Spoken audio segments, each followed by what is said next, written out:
오늘 동행이라는 제목의 말씀으로 잠깐 나누겠습니다.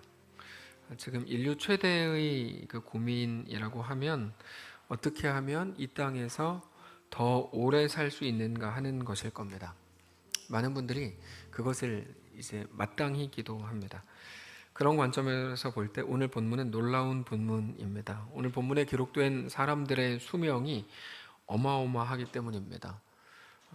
방금 전 읽으셨지만 거기 잘 기록이 되어 있죠. 오늘 본문은 가인이 아벨을 죽인 후에 하나님께서 셋을 다시 주셨는데 그 주셨던 셋의 계보입니다. 셋은 105세에 에노스를 낳고 912세로 죽었습니다. 그리고 에노스는 90세에 게난을 낳았고 905세로 죽었고, 게난은 70세에 마할랄레를 낳았고 910세에 죽었답니다.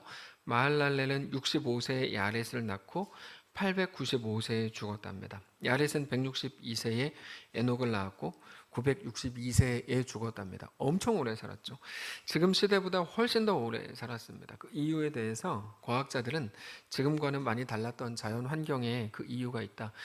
창조과학회 이런 어떤 그 연구 내용들을 아주 쉽게 접할 수 있는데, 이런 내용들만 보아도 그때의 그 자연 환경과 지금의 환경이 많이 달랐기 때문에 그게 뭐 가능했다, 이렇게 이제 과학적으로 설명하는 내용들이 뭐 쉽게 우리가 찾아볼 수 있는 내용들입니다. 어쨌든 중요한 건 지금과는 비교할 수 없을 만큼 아주 오래 살았다는 것이죠. 그거 이제 우리가 놀랍니다. 근데 성경이 특별히 오늘 본문의 이 계보가 우리에게 정말 보여주시려고 하는 건 그들이 이렇게 오래 살았다가 아니고, 그들이 아무리 오래 살았다고 한들 그들 역시 결국엔 우리처럼 죽었다, 이 사실일 겁니다.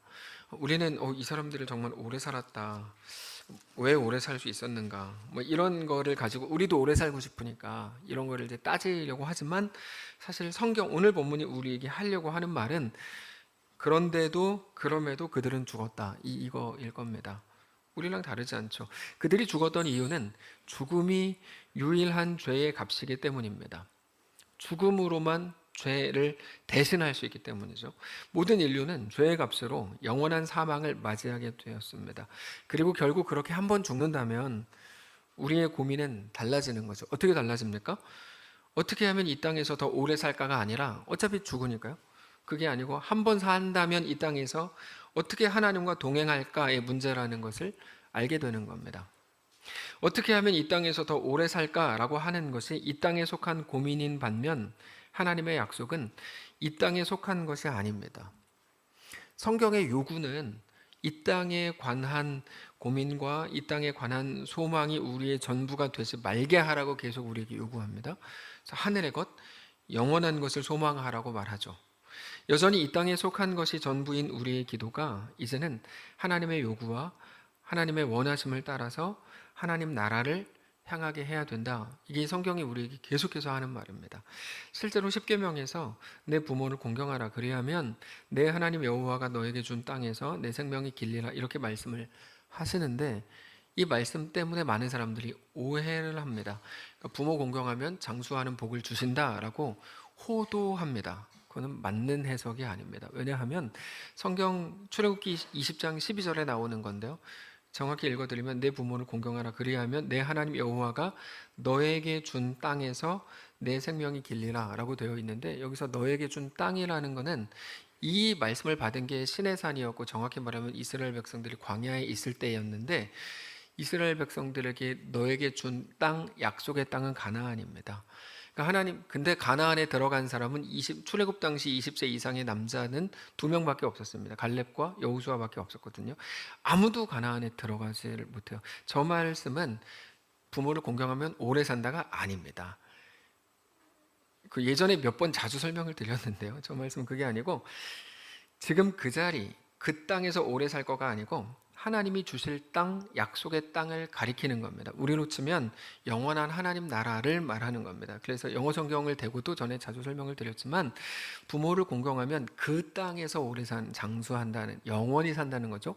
하나님과 영원한 동행이 이루어진다고 말하는 겁니다. 하나님의 약속이 그렇게 주어지는 겁니다. 그래서 저 말씀을 부모 공경하면 이 땅에서 오래 산다고 풀 수 없는 말씀입니다. 말씀을 정확하게 보면요. 그렇게 이 땅에서 오래 사는 게 복이 아니고 영원하신 하나님과 영원히 동행하는 게 복된 것이라고 말하고 있는 중입니다. 자, 우리는 그것을 나아만의 이야기를 통해서 확인을 할 수 있습니다. 열왕기하 5장에 나오는 나아만은 아람의 군대 장관이었습니다. 그는 모든 사람들에게 존경을 받는 군대 장관이었지만 모두에게 숨겨야 하는 나병을 가지고 있었습니다. 나병은 문둥병의 또 다른 이름이죠. 문화와 국가를 막론하고 모든 사람들의 마음속에서 저주받은 병이 나병이었습니다. 그래서 나병에 걸리면 다른 사람들과 함께 같은 사회에서 살 수가 없었습니다. 나병이 완전히 치료됐다고 증명되기 전까지는 반드시 사회에서 분리되어 살아야 했습니다. 나만이 살 수 있는 유일한 방법은 나병이 치료가 되거나 또는 자기가 나병에 걸렸다는 사실을 숨기는 것밖에는 없었습니다. 그러니까 나병에 걸린 지금, 숨기고 사는 지금, 살아도 사는 게 아니었던 거죠.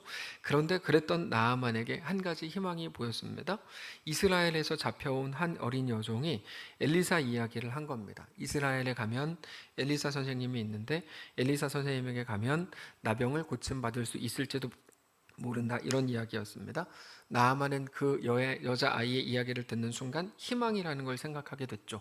그때 나아만이 가졌던 희망은 나병에서 치료받는 것이었을 겁니다. 나아만이 나병에서 치료받는다면 5년 혹은 10년이나 20년이 되겠죠. 그 정도는 더 길게 편안하게 살 수 있게 될 겁니다. 나아만은 그 길로 자기의 왕에게, 아람 왕에게 가서 모든 것을 말한 후에 이제 많은 선물들을 챙겨서 엘리사가 있는 이스라엘로 갑니다. 이스라엘은 나아만의 그 아람보다 약소국이었기 때문에 이스라엘의 왕이 생각할 때 나아만이 말 같지도 않은 핑계를 대고 이스라엘을 침공할 구실을 찾는다고 생각했습니다. 그래서 어떻게 해야 될지를 몰랐죠. 벌벌 떨었습니다. 그 소식을 들은 엘리사가 나아만을 자기에게 보내라고 말합니다. 나아만이 그렇게 엘리사에게 갔죠. 근데 나아만이 엘리사에게 갔을 때 나아만이 결국 분노합니다. 왜냐하면 엘리사가 자기를 맞이하는 태도가 자기가 기대했던 것과 너무 달랐기 때문입니다. 이게 우리도 자주 이제 그 분노하는 지점이죠. 우리가 예상했던 것과 다른 어떤 일들이 일어날 때 우리 분노하는데, 나아만은 어떤 생각을 했냐면 자기가 엘리사에게 갔을 때 엘리사가 벗은 발로 뛰어나와서 자기의 환부에 손을 대고 간절히 기도해 줄 거라고 생각했습니다. 나아만이 직접 한 얘기예요. 그렇게 자기 병을 고침받으면 그 보답으로 많은 선물을 주려고 이미 다 준비해 왔고, 그렇게 결국 해피엔딩으로 자기 집으로 돌아갈 것을 기대했는데, 나아만이 엘리사에게 가보니까 엘리사가 어떻게 했냐면 마치 다른 일반적인 나병 환자를 대하는 것처럼 나아만이 왔음에도 불구하고 밖에 나와보지도 않고 얼굴과 얼굴을 대면하지도 않고 그냥 방 안에서, 집 안에서 집 밖에 있는 나아만을 들으라고 왔대? 그러면은 요단강에 가서 몸 7번 씻고 가라 그래? 이렇게 이제 큰 소리로 외치는 게 전부였기 때문에 분노한 거죠. 자기가, 나아만 입장에서 자기가 아무리 나병 환자라도 자기는 아람의 군대 장관이고 아람은 이스라엘을 단번에 망하게 할 수 있는 군사 대국이었는데, 그럼에도 엘리사는 자기를 다른 일반적인 나병 환자 취급을 하는 게 너무 괘씸했던 거야. 나아만 생각에. 나아만은 그렇게 자기를 일반적인 보통의 나병 환자로 대하는 엘리사 때문에 몸을 부르르 떨면서 돌아가겠다고 말합니다.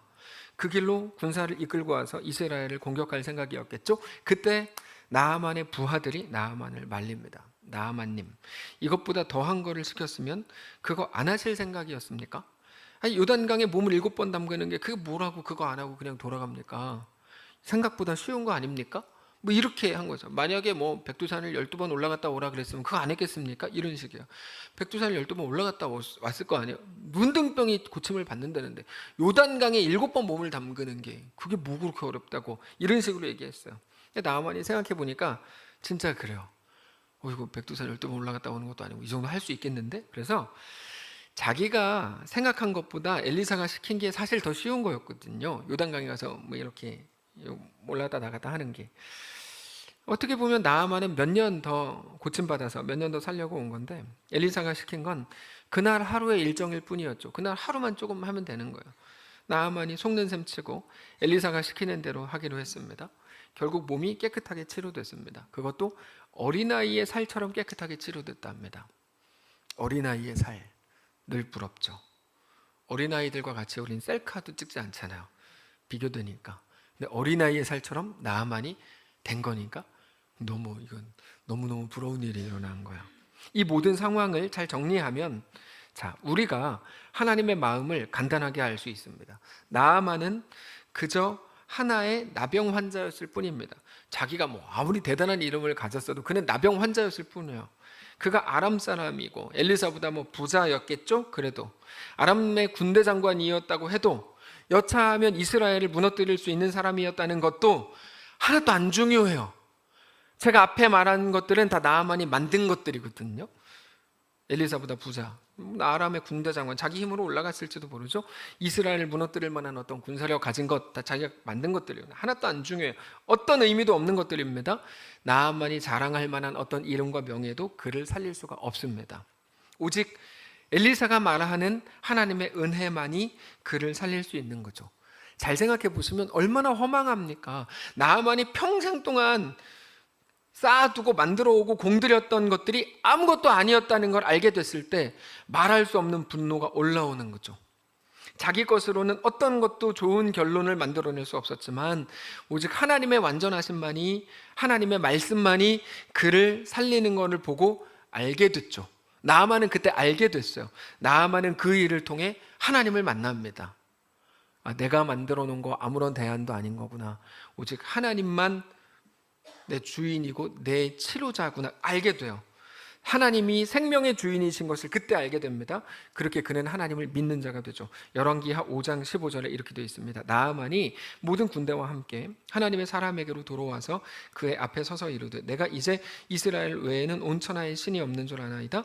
청하건대 당신의 종에게서 예물을 받으소서. 17절 나아만이 이르되 그러면 청하건대 노새 2마리의 실을 흙을 당신의 종에게 주소서. 이제부터는 종이 번제물과 다른 희생제사를 여호와 외 다른 신에게는 드리지 않고 다만 여호와께만 드리겠습니다. 정말 그렇습니다.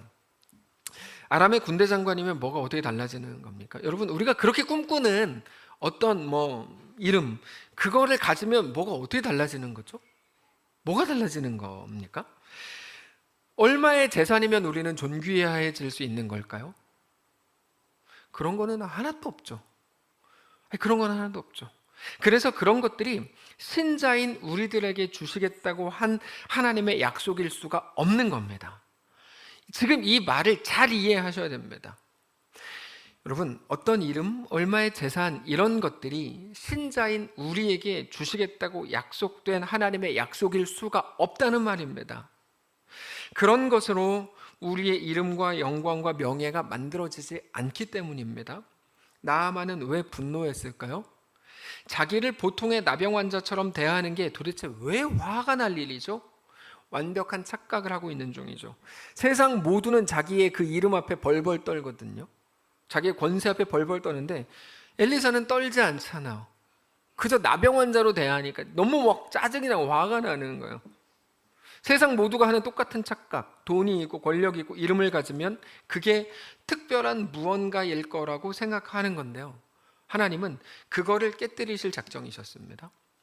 하나님은 매일같이 우리에게도 임해서 똑같은 것을 깨뜨리게 되시기를 제가 늘 원합니다. 하나님이 나아만에게 주신 건 영원한 생명이었고 그것은 그가 처음에 기대했던 몇 년의 생명 연장과는 비교할 수 없는 거였죠. 엘리사는 알고 있었죠. 그래서 나아만에게 얼마의 이름 또는 몇 년의 생명이 아니라 영원한 생명의 주인이신 하나님을 소개하려고 했던 거죠. 야, 너 가진 거 많지만 하나님 앞에서 너 아무것도 아니야. 너는 고작이라는 말을 써서 죄송합니다. 너는 고작 하나의 사람일 뿐이야. 그 얘기죠. 엘리사가 하고 싶은 말은 고작 하나의 사람일 뿐이야. 그리고 그거는 나만뿐 아니라 지금 여기에 모여있는 우리 모두에게 대한 하나님의 원하심이고 요청입니다. 우리를 우습게 보겠다는 게 아니고 우리가 만들어 놓고 우리가 쌓아놓은 모든 것들이 우리의 존재를 하나도 바꾸지 못한다는 것을 말하고 있는 중이죠. 눈앞에 무언가가 세상이 칭찬할 만한 무언가가 아니라 영원하신 생명이신 우리 하나님을 보고 아는 자가 되어야 한다는 겁니다. 결국에 우리가 가져야 될 고민이 있다면 처음으로 돌아가서 어떻게 하면 이 땅을 더 오래 편안하게 살까가 아니고 어떻게 하면 영원하신 하나님을 알고 영원하신 하나님과 동행할까라는 문제다라는 것을 가르쳐주고 있는 겁니다. 자, 이제 하나님과의 동행이 우리의 핵심인 건 알겠습니다. 왜냐하면 24절에도 그 정답이 나오니까요. 에녹이 하나님과 동행했다 이렇게 이제 되어 있으니까 오늘 본문의 결론은 동행이거든요. 알겠어요. 하나님과의 동행이 무엇인지 우린 잘 압니다. 그건 아주 구체적이고 분명한 겁니다. 그거는 하나님이 살아계시다는 걸 아는 게 아니라 우리가 당신 믿어요? 하나님 믿어요? 뭐 하나님 믿어요. 하나님 뭐 어떻게 믿어요? 하나님 살아계심을 믿어요. 근데 그걸 믿음이라고 부르지 않거든요. 그건 그가 아는 거예요. 하나님 살아계신 거. 하나님 살아계신 거 모르는 사람은 한 명도 없어요.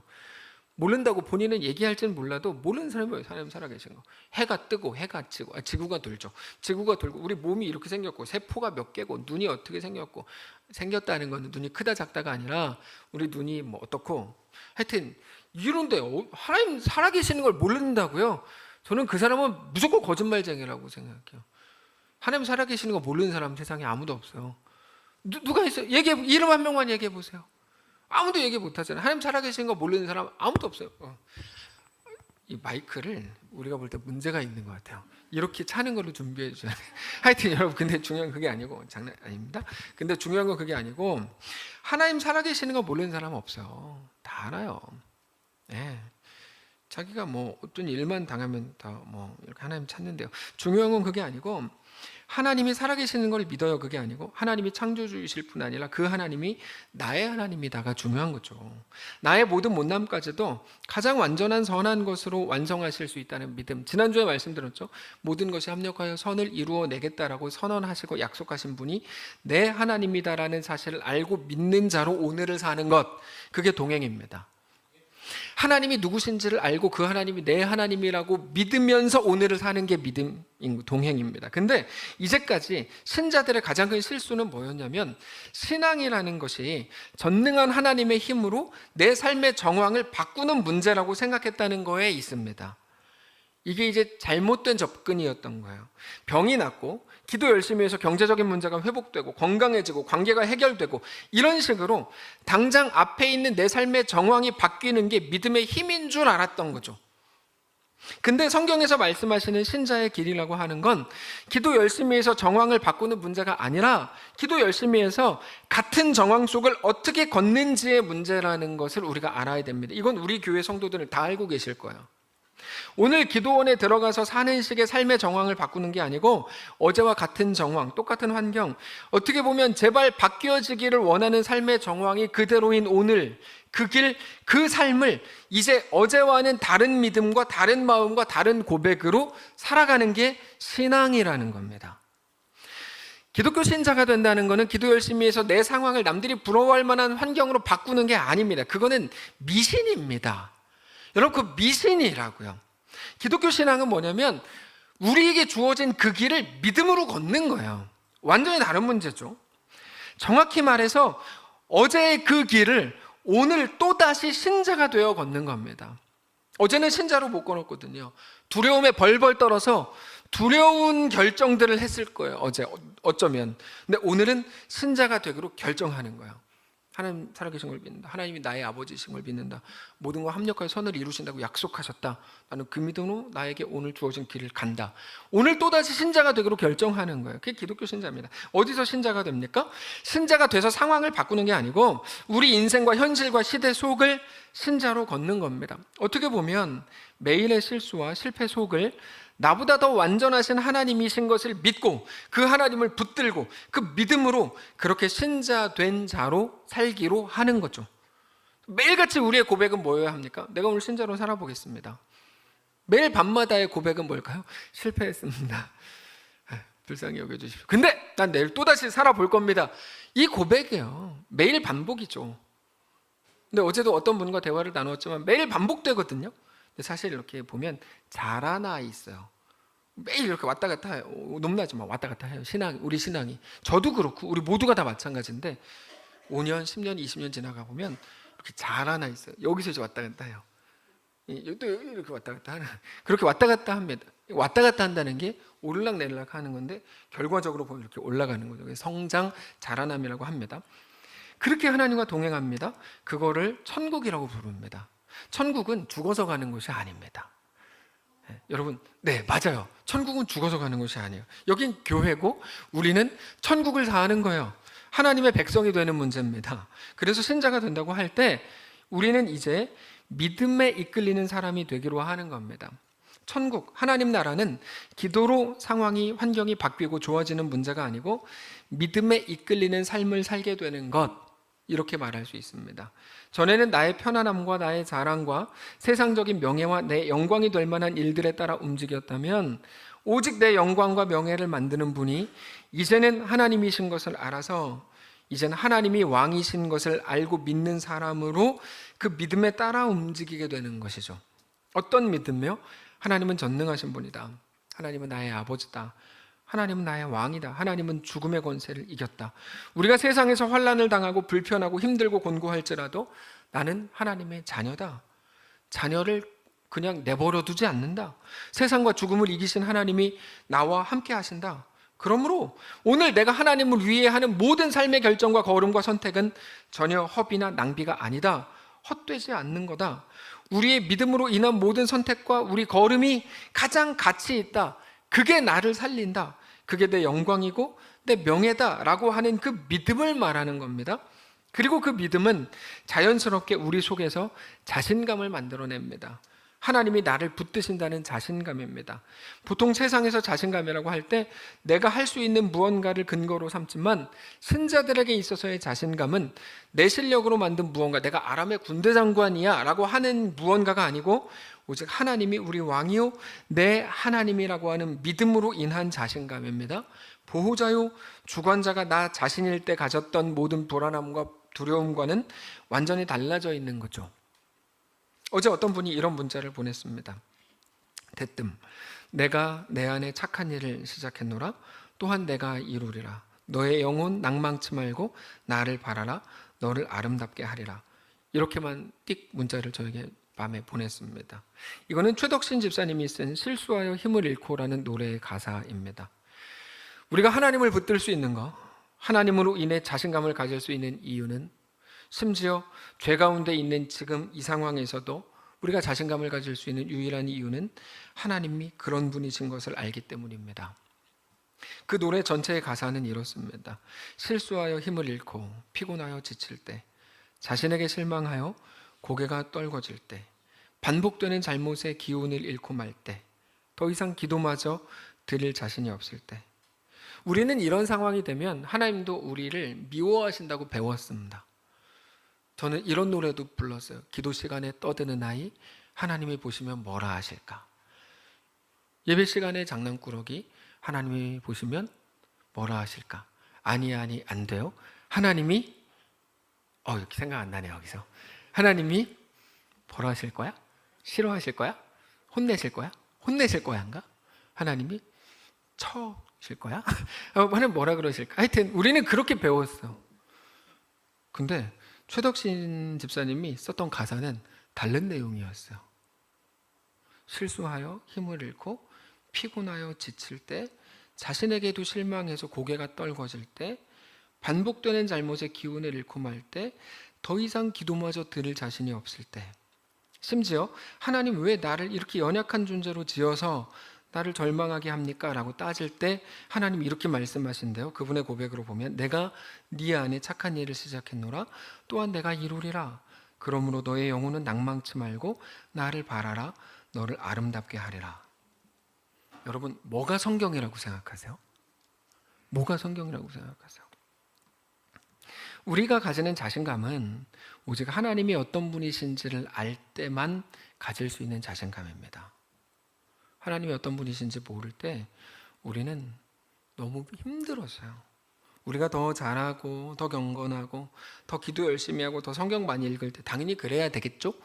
그런데 그럴 때 하나님이 그거를 보시고 우리를 사랑하시고 우리와 함께 하시는 근거로 그거를 삼으신다고 하셨다면 우리는 이제 세상의 눈치뿐 아니라 하나님의 눈치까지도 봐야 될 판입니다. 세상의 눈치 보는 건 사는 것만으로도 너무 피곤하고 힘든데 하나님의 눈치까지. 하나님은 무소부재하시니까요. 사람은 적당히 사람 눈만 피해서 이렇게 하면 되는데 하나님은 눈을 피할 길이 없잖아요. 너무 힘들어진 거예요. 기독교인들이 그래서 힘들어요. 죄 짓는 거 힘드시죠? 비아냥거리는 게 아니에요. 진심으로 여쭤보는 거예요. 지난 한 주 동안 죄 지으시는데 그것도 뒤에서 쓰시는 얼마나 힘드셨어요. 근데 그마저도 하나님 다 보고 계셨어. 우린 절망해요. 기도 시간에 눈 뜨셨어요? 자, 그런 거죠. 근데 우리 하나님은 우리의 어떤 실력이나 자격을 따지지 않으신답니다. 그 이유는 우리의 실력이 필요하지 않기 때문이랍니다. 그게 지난주에 말씀드렸던 리디머의 하나님이라는 의미죠. 근데 여러분, 왜 이렇게 장황하게 설명을 드리냐면 그게 성경이 우리에게 오늘 말씀하시는 오늘 본문의 내용입니다. 오늘 본문에 하나님과 동행했던 한 사람을 소개하는데 에녹입니다. 에녹은 믿음의 사람들 중에서 가장 알려지지 않은 사람입니다. 성경에서 죽지 않고 하늘로 올라간 두 사람이 있는데 그 중에 하나는 에녹이고 한 명은 엘리야입니다. 그렇게 엘리야와 에녹 두 사람만 역사상 최고의 믿음을 가진 사람들처럼 보이는데 죽지 않고 하늘로 올라갔으니까요. 엘리야에 대해서는 알려진 게 많습니다. 아주 많습니다. 근데 에녹에 대해서는 우리가 잘 몰라요. 에녹에 대해서 잘 아는 분이 있으세요? 없어요. 다만 이 땅에서 하나님과 동행했던 사람이라고만 알려져 있을 뿐입니다. 24절이죠. 에녹이 하나님과 동행하더니 하나님이 그를 데려가심으로 세상에 있지 아니하였더라. 우리가 동행 그리고 믿음이라고 할 때 다 인간 중심의 무언가를 생각합니다. 그 집사님은 믿음이 너무 좋았다. 그는 담대하게 하나님과 동행했다. 이런 식이거든요. 근데 성경이 우리에게 보여주시고 말씀하시는 것은 사람과 함께 하시는 하나님의 동행입니다. 하나님이 우리와 함께 하신다는 거죠. 부족한 둘째를 받으시고 더 모자른 첫째를 타이르시더라는 거죠. 죄인인 우리에게 실망했다고 하지 않으시고 내가 너와 그럼에도 함께한다. 내가 네 안에 착한 일을 시작했다. 그러니 일어나라. 나와 함께 걷자. 다시 해보자. 여러분, 그래서 하나님이 성경을 통해 우리에게 끊임없이 말씀하시는 건 사실 그 5글자예요. 다시 해보자. 우리는 매일같이 난 실패했습니다. 나는 부끄럽습니다. 오케이, 나도 안다. 다시 해보자. 하나님은 그 말씀을 계속하세요. 다시 해보자. 그래서 하나님을 지치지 않는 하나님이라고 부르는 거예요. 우리의 부족함에 대해서 지치지 않는 하나님. 어떤 분들은 오해하세요. 이렇게 막 살아도 되나? 뭐 오해하세요. 그런 종류의 것이 아니고 지치지 않는 하나님이에요. 아무래도 좋다는 게 아닙니다. 끝내 그 자리에까지 너와 함께 하겠다는 거죠. 그리고 그 하나님의 그 행하심을 아는 것을 보고 믿음이라고 부릅니다.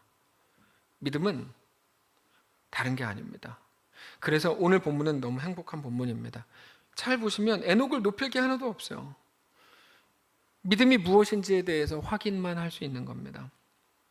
물론 우리는 에녹에 대해서 여러 가지 추측할 수 있지만 최소한 오늘 본문으로 하면 에녹에게는 어떤 동행의 근거도 찾을 수 없습니다. 오직 하나님이 에녹과 동행하셨다는 걸 알 뿐이죠. 그리고 나서 성경을 보니 놀라운 내용들이 너무 많아요. 대표적인 게 히브리서 11장. 거기 믿음의 사람들이라고 쭉 소개가 되는데 아무리 봐도 의심이 되는 거죠. 이 사람이 믿음의 사람이야? 그럼 나도 믿음의 사람이네? 뭐 이렇게 생각하는, 대표적으로 삼손. 여러분, 삼손 아세요? 내가 무슨 말을 더하리요? 히브리서 11장 32절. 기드온, 삼손, 바락, 입다, 다윗 및 사무엘과 선지자들의 일을 말하려면 내게 시간이 부족하리로다. 여러분, 솔직히 말해서 삼손이 언제 믿음으로 했습니까? 여러분, 성경 읽어보신 분들 여기 뭐 좀 계실 텐데 삼손이 언제 믿음으로 했습니까? 믿음으로 했어요, 삼손이? 그럼 우리는 뭐 믿음에 뭐 훨씬 더 믿음이 우리가 좋아요. 삼손도 믿음으로 했다 그러면 삼손은 다 자기 마음대로 자기 감각에 붙들려 살았을 뿐입니다. 근데 믿음은 하나님께 그 중심이 있는 거라고 말씀을 드렸죠. 하나님께 중심이 있다는 건 내가 하나님께 중심을 둔다는 말이 아니고 하나님이 나를 붙드신다는 의미입니다. 그렇게 다시 보면 그 말, 삼손도 믿음의 대열에 올라갔다는 그 말은 하나님이 삼손도 받으셨다라는 내용인 것을 우리가 알게 되는 거죠. 하나님은 삼손을 띄워주실 마음이 아닌 거고 하나님이 어떤 분이신 거를 보여주실 작정인 겁니다. 그렇게 볼 때 아브라함도 사실 부족한 거 투성이었습니다. 여러분, 아브라함이 잘한 거 뭐가 있습니까? 몇 개 없습니다. 아브라함 흠이 더 많죠. 그럼에도 하나님은 아브라함을 받으시죠. 그리고 뭐라 그러세요? 그는 믿음의 조상이다, 이렇게 말씀을 하시죠. 믿음의 조상이라는 말은 그만큼 믿음이 좋았다는 말이 아니라고 말씀드렸죠. 이제 내가 니네 두고 봐라. 아브라함과 맺은 언약을 통해 아브라함의 모든 후손과도 내가 동행하겠다라는 선언이 믿음의 조상이라는 말의 의미입니다. 아브라함이 믿음의 조상이 된 건 그것 때문입니다. 아브라함이 뭘 믿음이 그렇게 좋습니까? 좋지도 않습니다. 근데도 아브라함은 믿음의 조상이 되죠. 영적 아브라함의 모든 후손과 하나님이 동행하시기로 약속하셨기 때문이죠. 결국에 동행이라는 건 뭐냐면, 오늘 말씀의 제목이 동행인데, 동행은 하나님이 함께 하시는 겁니다. 하나님은 오늘 우리와도 함께 하실 것을 믿으시기 바랍니다. 하나님은 우리가 잘할 때 그것을 조건으로 하여 우리에게 찾아오시는 분이 아닙니다. 우리가 아무것도 못했고 실패했고 어린아이처럼 벌벌 떨고 울고 있을 때 하나님은 우리에게 오셔서 내가 너와도 함께 할 거야 라고 말씀하시는 분입니다. 우리는 그렇게 하나님께 질문하죠. 내가 연약한데요? 지난주에 말씀드렸는데요. 하나님께서 내가 너와 함께 할게, 언제든 반드시 리디머의 하나님이 될게 라고 하셨을 때 제일 먼저 우리 속에 올라오는 생각은 당연히 우리의 죄일 겁니다. 내가 이렇게 연약한데요? 내가 이렇게 죄인인데요? 그럼 하나님 다 아시잖아요. 하나님 모르실 줄 알았어요. 그러니까 너무 우리의 죄를 떠벌리고 다니지 마세요. 저는 그건 약간 안 좋게 봅니다. 죄를 뭐로 떠벌리고 다니세요. 특히 구역예배 대표 기도하실 때 주님, 우리는 죄인입니다. 우리는 벌레만도 못한 죄인입니다. 제발 그런 기도 좀 하지 마세요. 그거 왜 그 기도 하는지 제가 알아요. 그 기도 해가지고 그 죄 용서해 주셨으니까 없는 것처럼 이제 당당하게 살게요. 그 마음이잖아요. 다 알아요, 그거. 근데 그렇게 되는 게 아니라니까요, 그게. 그렇게 뭐 하나님한테 주문 하나 넣으면 오더 넣으면 하나님이 뭐 이렇게 하는 게 아니라니까요. 기독교 시스템 자체가 그런 시스템이 아니에요, 기독교가. 근데도 그냥 뭐 그렇게 하면 되는 줄 알고 그러지 마세요. 우리가 주님, 난 죄인입니다. 야, 나도 안다. 하나님, 내가 죄인입니다. 나도 안다. 하나님, 내가 죄인입니다. 나도 안다. 이렇게 이제 하시는 거예요. 그리고 나서 뭐라 그러세요? 그러나 내가 네 안에 착한 일을 시작했다. 또한 내가 이룬다. 너의 영혼은 낭망치 말고 나를 바라라. 내가 너를 아름답게 하리라 말씀하시는 거죠. 최덕신 집사님 이야기 많이 말씀드렸죠.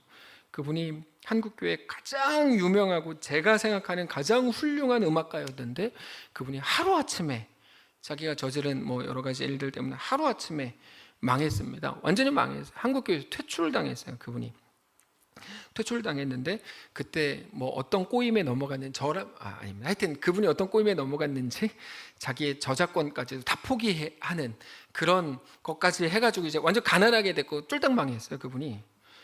근데 그분이 그리스도인이니까 쫄딱 망했어도 혼자 집에서 조용히 예배하고 기도했죠. 여러분, 죄인은 기도하고 뭐 예배 못합니까? 죄인이면 더 예배하고 더 기도해야죠. 그분도 그리스도인이니까 예배했대요. 근데 하루는 그래도 아무도 없고 혼자 버려졌으니까 예배하는데 하나님이 이렇게 말씀을 주시더라고요. 야, 나는 너한테 실망 안 했다.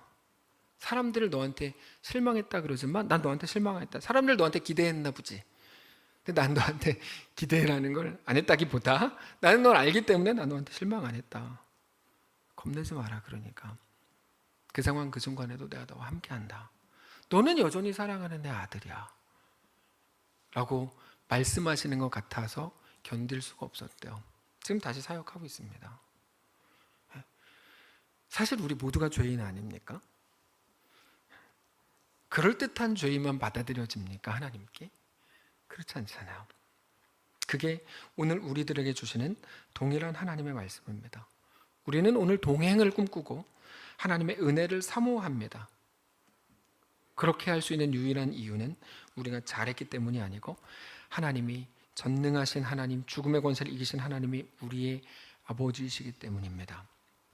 아브라함과 모세와 삼손을 믿음이라는 것으로 하나로 묶으신 하나님께서 오늘 우리에게도 동일하게 믿음으로 묶으실 거랍니다. 믿음은 우리가 멋있어지는 게 아닙니다. 저 집사님 진짜 믿음 좋아. 여러분, 믿음은 그런 종류의 것이 아닙니다. 죽더라도 장렬하게 전사하는 게 아닙니다. 그래서 집사님, 저 집사님 진짜 믿음 좋아. 이거는 이상한 말입니다. 저는 그 말을 들을 때마다 도대체 저게 무슨 말이지? 이런 생각이 들어요. 무슨 말이지? 도대체 무슨 의미인지를 모르겠어요. 알겠어요, 사실은. 무슨 말이냐면 그분은 저렇게 뭐 자기 희생도 잘하고 봉사도 열심히 해, 이런 말이겠죠. 알겠어요. 근데 이상한 말이에요.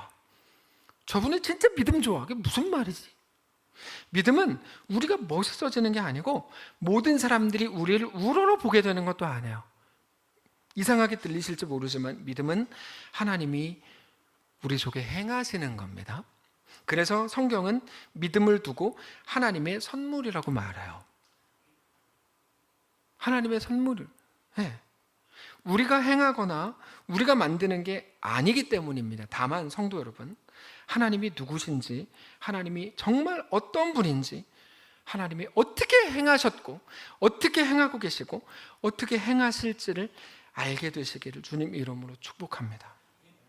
사람들에게 그럴듯해 보이는 것으로 만족하지 마시고, 사람들이 저 집사님 진짜 믿음 좋아 라는 말에 취하지 마시고, 하나님이 누구신지 정확히 알게 되시기를 바라요. 그렇게 우리의 삶이 정말로 하나님으로 인해 가득 채워지고 하나님의 어떠하심이 우리 속에서 막 고백되는 귀한 삶이 되시기를 주님 이름으로 축복합니다. 찬양하기를 원합니다. 하나님을 높이는 찬양하고 싶은데요, 왕이신 나의 하나님, 내가 주를 높이고 영원히 주의 이름을 송축하리이다. 우리 천천히 고백합시다. 우리 눈 감고 찬양할까요? 왕이신 나의 하나님, 왕이신 나의 하나님, 내가 주를 높이고 내가 주를 높이고 영원히 주의 이름을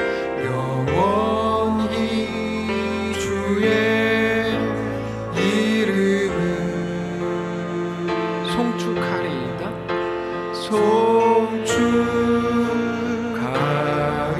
되게 쉬운 노래죠. 다시 한번 고백합시다. 왕이신 나의 하나님, 왕이신 나의 하나님, 내가 주를 높이고 내가 주를 높이고 영원히 주의 이름을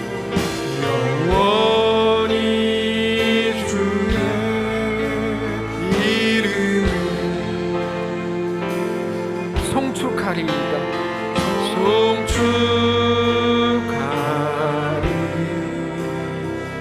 다시 한번 합시다. 왕이신 나의 하나님, 왕이신 나의 하나님, 내가 주의 이름을 주를 높이고 내가 주를 높이고 영원히 주의 이름을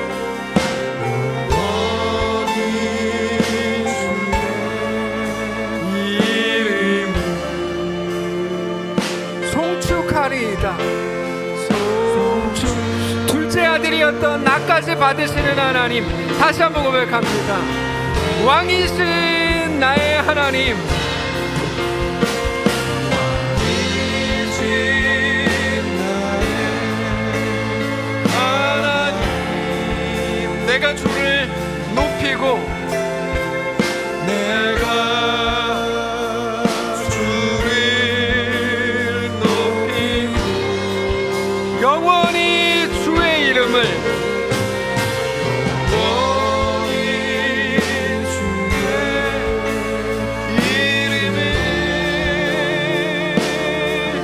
송축하리이다.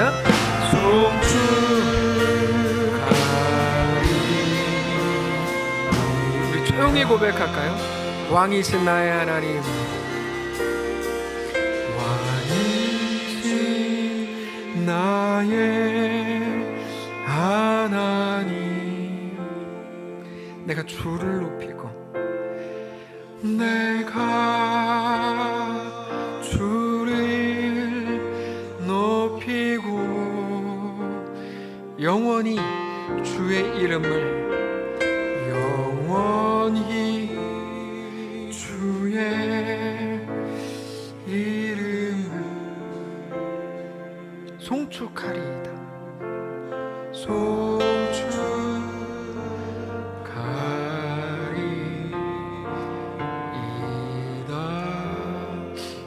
우리 속으로 한번 고백합시다. 왕이신 나의 하나님,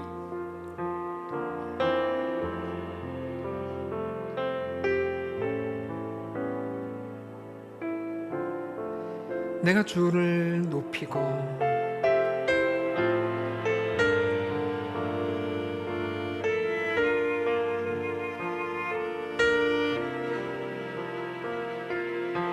영원히 주의 이름을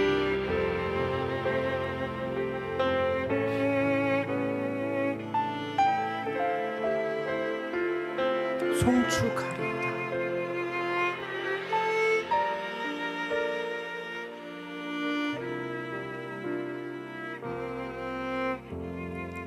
하나님, 우리가 언제는 자신이 있어서 막 큰 소리로 찬양하겠지만 언제는 부끄러워서 야, 너 같은 것도 교회 다닌다고?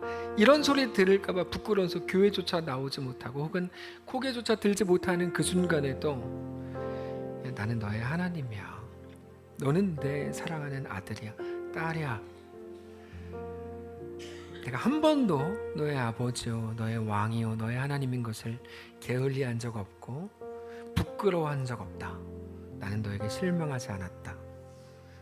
나는 너를 지었다. 그렇게 말씀해 주시는 우리 하나님이시기에 너무 감사합니다. 우리가 사실 그럴듯한 모습으로 많이 사람들 앞에 서지만 우리는 연약하고 모자른 것 투성이인지도 모릅니다.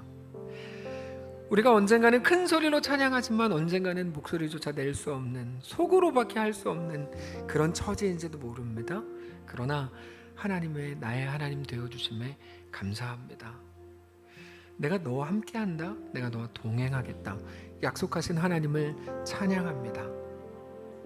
하나님, 우리의 길이 어떠한 길이든지 우리의 형편이 어떻든지 여전히 우리 아버지가 되어주시고 우리 하나님이 되어주셔서 그 속에서 모든 사람들이 절망을 이야기하고 좌절을 말하는 그때에도 하나님이 나의 왕이요 아버지이신 것으로 인하여 누구에게도 설명할 수 없는 진정한 자신감이 우리 속에 시작되게 하시고 그 마음으로 하나님을 뜨겁게 사랑하고 우리에게 주신 이 길을 넉넉히 걸을 수 있도록 인도해 주시고 축복해 주옵소서. 하나님, 우리 소원으로는 당연히 당당하고 싶고 사람들에게 떳떳하고 싶은데 그럴 수 없는 것이 우리 현실인지도 모릅니다. 들키고 싶지 않은데 들켰는지도 모르고, 아니 들키지 않은 그 순간에도 하나님은 아시겠죠? 하나님, 그러니까 제발 우리와 함께 하시고 우리를 떠나지 마시고 우리에게 끊임없이 말씀하셔서 나와 함께 걷자. 너가 아람의 군대 장관이 아니 아람의 왕이군, 그게 아니고 너를 한 사람 내 자녀로 보기를 원한다라고 말씀하신 주 앞에 오늘 엎드리고, 그리고 우리 주님과 믿음으로 동행하는 사랑하는 모든 신자들 되도록 축복하시옵소서. 우리 주인 되신 살아계신 우리 주 예수님의 이름으로 기도합니다. 아멘. 이제는 우리 구주 예수 그리스도의 은혜와 하나님 아버지의 다함없는 사랑과 성령의 교통인도 역사 위로 함께 하시며 은사가 이 시간 주를 바라보며 예수 안에 허락된 그 길을 믿음으로 걷기를 소원하는 사랑하는 모든 성도들 머리머리 위에, 그들의 가정 위에, 그들의 자녀들 위에, 그들의 직장과 생업 위에, 사랑하는 이 교회 위에 이제로부터 영원까지 함께 계실지어다. 아멘.